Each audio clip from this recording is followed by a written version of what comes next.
Hai anak-anak, hari ini kita akan mempelajari tentang sistem pencernaan. Jika sebelumnya kita sudah belajar tentang sistem gerak pada hewan dan manusia, serta sistem pernapasan pada hewan dan manusia, sekarang kita akan membahas lebih lanjut bagaimana sistem pencernaan yang terjadi di hewan dan manusia. Kenapa sistem pencernaan itu penting? Tentu saja sangat penting karena manusia perlu makan untuk bertahan hidup. Begitupun juga dengan makhluk hidup yang lainnya. Organ pencernaan pada manusia. Kita akan membahas organ pencernaan yang ada pada tubuh kalian, pada tubuh kita semua. Makanan akan masuk diawali dari mulut. Kalian akan mengunyah makanan di dalam mulut. Fungsi mengunyah makanan di dalam mulut adalah mencampurkan makanan tersebut dengan air liur yang ada di mulut kalian. Karena air liur ini mengandung banyak enzim untuk memecah makanan-makanan tersebut menjadi partikel-partikel lebih kecil. Selanjutnya makanan akan masuk ke dalam kerongkongan. Pada bagian kerongkongan ini terjadi sebuah gerakan yang disebut dengan gerak peristaltik, yaitu pergerakan kerongkongan dalam mendorong makanan turun ke bawah. Selanjutnya makanan akan masuk ke dalam lambung, di mana di lambung makanan akan kembali dicerna untuk menjadi bagian-bagian yang lebih kecil. Lambung akan melakukan gerakan meremas makanan yang ada di dalamnya. Di dalam lambung ini juga akan dilakukan penambahan beberapa enzim. Di antaranya enzim yang bernama HCl yang bertugas untuk membunuh kuman-kuman yang terdapat pada makanan yang kamu makan. Selanjutnya makanan yang telah melalui lambung akan masuk ke dalam usus.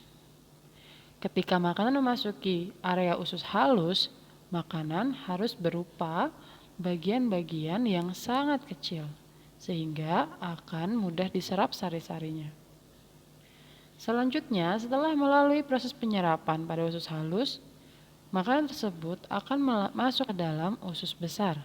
Di bagian usus besar, makanan akan kembali diserap untuk dipisahkan dengan air.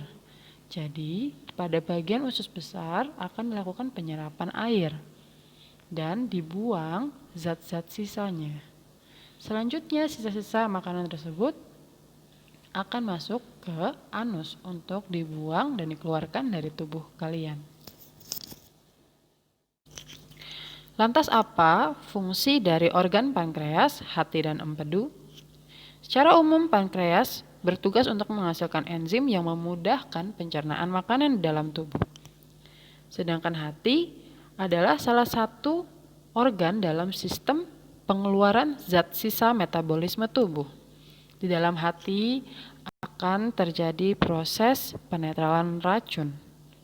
Selain itu, hati juga akan mengeluarkan zat-zat sisa yang tidak diperlukan oleh tubuh lagi. Untuk organ empedu akan berfungsi untuk membantu penyerapan lemak ke dalam tubuh. Selain itu juga membantu fungsi hati.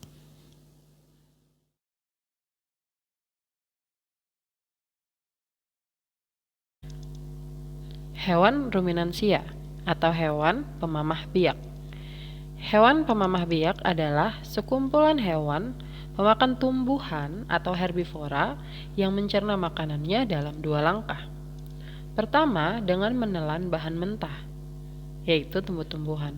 Kemudian, mengeluarkan makanan yang sudah setengah dicerna dari perutnya ke dalam mulut untuk dikunyah kembali pada saat mereka beristirahat.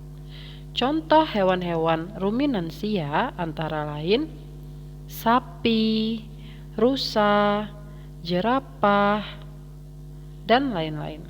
Kalian bisa mencari tahu lebih lanjut apa contoh-contoh hewan ruminansia dari internet.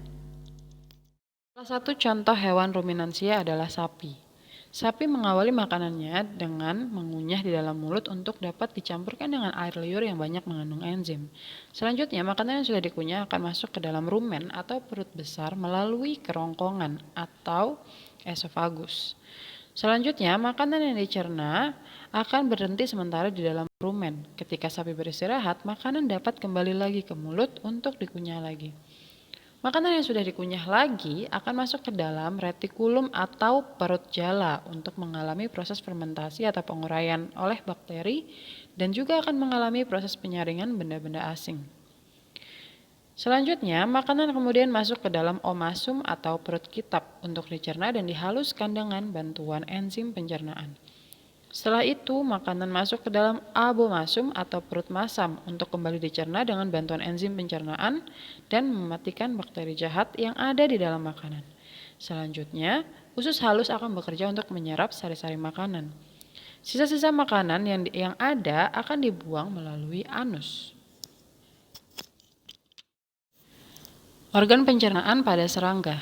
Pertama, makanan masuk melalui mulut. Kemudian dikunyah, lalu masuk ke dalam tembolok. Yang sebelumnya, makanan masuk melalui esofagus. Selanjutnya, makanan akan memasuki bagian empedal atau lambung pengunyah untuk kemudian dilumat dan dihancurkan. Selanjutnya, makanan akan masuk ke dalam kantung lambung, ke lambung untuk dicerna oleh enzim. Lalu, masuk ke dalam usus untuk diserap sari-sari makanannya. Sisa-sisa makanan kemudian akan dibuang melalui anus. Sistem pencernaan pada ikan umumnya adalah mulut, kerongkongan, lambung, usus, dan anus. Tapi, ikan juga memiliki kantung empedu, hati, pankreas, sebagaimana yang dimiliki oleh manusia.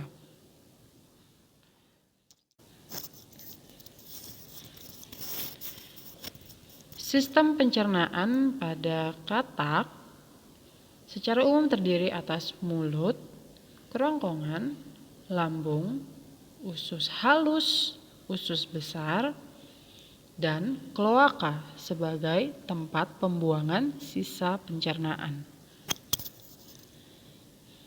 Sistem pencernaan pada katak ini juga serupa dengan sistem pencernaan yang ada pada hewan-hewan reptil.